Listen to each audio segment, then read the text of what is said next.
Okay, this lesson is relating to the enumeration of matter. So once again, we have a big long word in the title. What does this mean? Enumeration. So if you look at the root of this word, numer, and if you imagine a B in here, that gives you an indication. Okay, we're talking about the number of something. In this case, we're talking about the number of units of matter. You might think of a mole as being this kind of animal who lives underground. I like the picture of him with the cool little shades. But we're talking about a different kind of mole in this course. If we want to measure the amount of a substance, one of the ways that we can do that is to count the number of particles. Now the problem is that when we're dealing with an individual atom or an ion or a molecule, it's a very, very tiny thing. So trying to count each one is next to impossible. So instead, we refer to a mole of particles, which is this number here, 6.02 times 10 to the 23rd. Okay, it's a very, very big number. Very big number. And that represents a mole of particles. Now, a particle is a generic term that we use. It could mean just about anything. It could mean a mole of atoms. It could be a mole of peas. It could be a mole of baseballs or grains of sand or children or whatever. Okay? This number we refer to as Avogadro's number for your scenario. So some examples. How many atoms would we have in a mole of magnesium? Okay, we're talking about magnesium. This is an atom. This is a magnesium atom. So how many atoms would we have in one mole of magnesium atoms? We would have 6.02 times 10 to the 23rd atoms. How many molecules are there in one mole of carbon dioxide molecules? Well, 6.02 times 10 to the 23rd. So depending on what we're talking about, sometimes it could be a mole of atoms, or it could be a mole of molecules, or a mole of ions, or a mole of whatever. You need to understand the context for that. Now remember that the molar mass refers to the mass of a molecule in one mole, or the mass of an element in one mole. So let's use an example here of potassium iodide. That's Ki, potassium iodide. That is made up of one potassium ion and one iodine ion. And if we want to find out what the mass is for those, we need to look on our periodic table. We look for potassium, which is in group 1A. Potassium has an atomic mass that is approximately equal to 39. Okay, I think I have 39.098 here in the textbook. Iodine has an atomic mass which is approximately equal to 127. I have 126.904 here in the textbook. So if we add those two together, one potassium, one iodine, we have a sum of 166 grams per mole of potassium iodide. Let's look at another example. Here we have oxygen gas. Now oxygen is a diatomic molecule, so that means that it's in pairs. We always have two oxygens paired together if it's just oxygen. Okay, if we're talking about oxygen, it's always going to be in pairs. So we have two oxygens in this molecule. So this is our atomic mass for oxygen, 15.999, rounded off to 16. And we have two of them in our molecule. So that means that the molar mass of oxygen gas is 32 grams per mole. Let's take a look at one more example. Here we are looking at the atom, or the element, of helium. Helium exists all on its own. This is a noble gas. It won't bond with anything. So helium has an atomic mass of 4.003, or if we round that off, approximately 4 grams per mole of helium atoms. So we can use moles to do a whole bunch of different things. We'll use those to determine the mass of things or to figure out the number of things. Okay, the number of particles that we're dealing with. Okay, the number of particles that we're dealing with. So here's one formula that we will be using a lot in the course. So please practice this until it becomes second nature to you. Okay, the capital M is what I'm referring to as molar mass, and that is the number that we were just practicing on that previous slide. Using the periodic table, we can find out the molar mass. Okay, this is in the periodic table. The mass in grams and the number of moles in moles. So if we have these 2 out of 3 of these things, then we can figure out the third. Now, some students have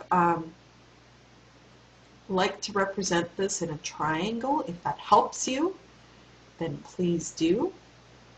So what that tells us, we can use this triangle. If we are trying to find the molar mass, then we can take mass divided by number of moles. If we are trying to find the mass, then we multiply these two together. And if we're trying to find the number of moles, then we'll take mass divided by molar mass. So for some students that helps to visualize it as a triangle. For some students it helps to think of it in terms of the units that we're using. And this is the way that I often will express things. Okay, remember that molar mass is in grams per mole. So if I need to find the molar mass, then I need to find something that is in grams, which is the mass, and I need to divide it by something that is in moles, which is the number of moles. Okay, so I like to refer to things in units, but some of those, these are some of the strategies for remembering this particular formula. Let's practice it now. What is the mass of 5 moles of helium atoms? Now here's our formula to help us remember. If we are dealing with 5 moles of helium atoms, we want to find out the mass. So we'll isolate that unknown here. The number of moles we said is 5. The molar mass for helium is approximately 4 grams per mole. Okay, let's make sure that our units are going to work out properly here. We have moles multiplied by grams per mole, so those guys are going to cancel. And the mass is equal to 20 grams. Let's take a look at one additional example. What is the mass of 3 moles of sodium chloride? So here we have, again, mass is equal to the number of moles, 3 moles, times the molar mass of sodium chloride. So we need to add those together. Sodium on the periodic table is 22.99, or approximately equal to 23. And chlorine is 35.45. And these are in grams per mole. And I get a mass of 175.32 grams. Again, let's just double check to make sure that our units are going to work out the way we want. We're left with grams. Perfect.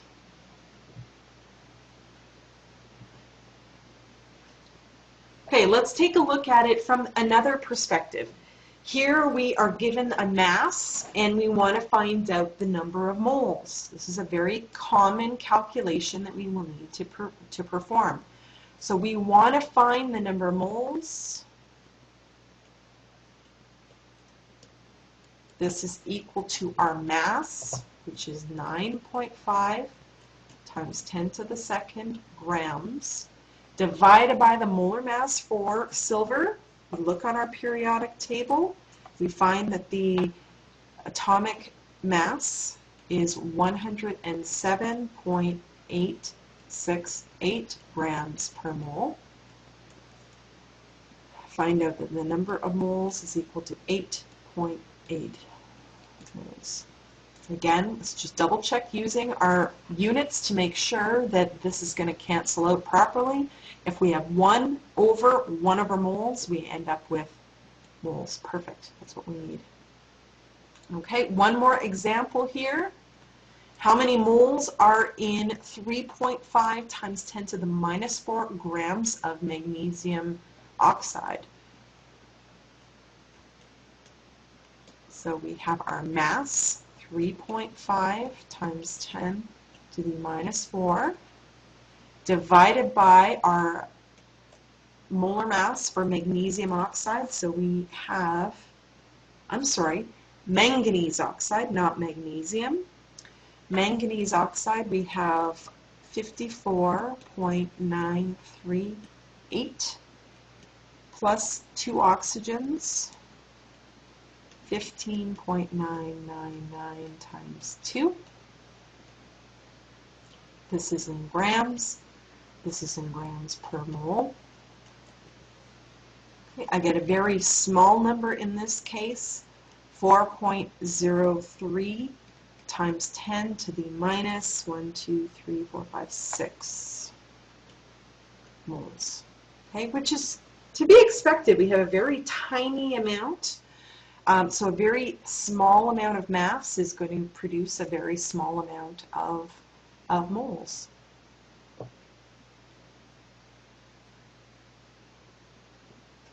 Let's take a look at another formula that is also very handy when we are calculating with moles.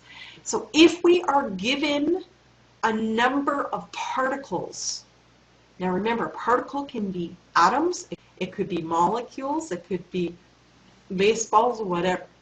If we have that number and we divide it by Avogadro's number, we'll find out how many moles we are dealing with. How many atoms are in 3 moles of helium? Well, we're going to isolate the number of particles here because this is what we want. Number of particles is equal to the number of moles times 6.02 times 10 to the 23rd. So here we have 3 moles times 6.02 times 10 to the 23rd, and we calculate this to be 18.06 times 10 to the 23rd particles, and in this case we're dealing with helium atoms, so this is the number of atoms that we have in 3 moles of helium. Okay, let's take a look at another example here. Now, instead of dealing with atoms, we are dealing with molecules. So, same basic calculation. The number of particles is equal to the number of moles times Avogadro's number, 6.02 times 10 to the 23rd. So here we have 3.4 times 10 to the minus 3rd moles times 6.02 times 10 to the 23rd. And when we do this calculation, we find 2.05 times 10 to the 21st. And now we're dealing with molecules because we've got that many moles of this big, long compound. Let's combine some of these calculations together here.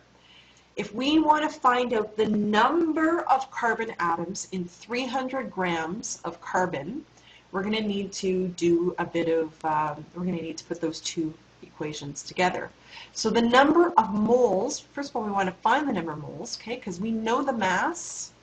We can find the molar mass from the periodic table. And then we can plug that number into here and calculate the number of particles. Okay, this is what we're trying to do. So first, we are going to calculate the number of moles. So the mass is 300 grams. We're going to divide that by our molar mass, which is 12.01 grams per mole. Gives us a total of 24.98 moles. Now we'll plug that into this equation here to find the number of particles. And the number of moles is 24.98 times 6.02 times 10 to the 23rd. And we find the number of particles is equal to 1.50 times 10 to the 25th atoms. Okay, we're dealing with carbon atoms in this case. So that's a tremendous number of carbon atoms. It's huge, huge, huge. Okay, let's take a look at one more example. How many moles of sodium hydroxide are in 6.76 times 10 to the 8th molecules? So in that case, we're going to be able to use the second equation here. We know the number of particles, and we know Avogadro's number, so we will divide those two. 6.02 times 10 to the 23rd is a very small number, 1.12 times 10 to the minus 15 moles.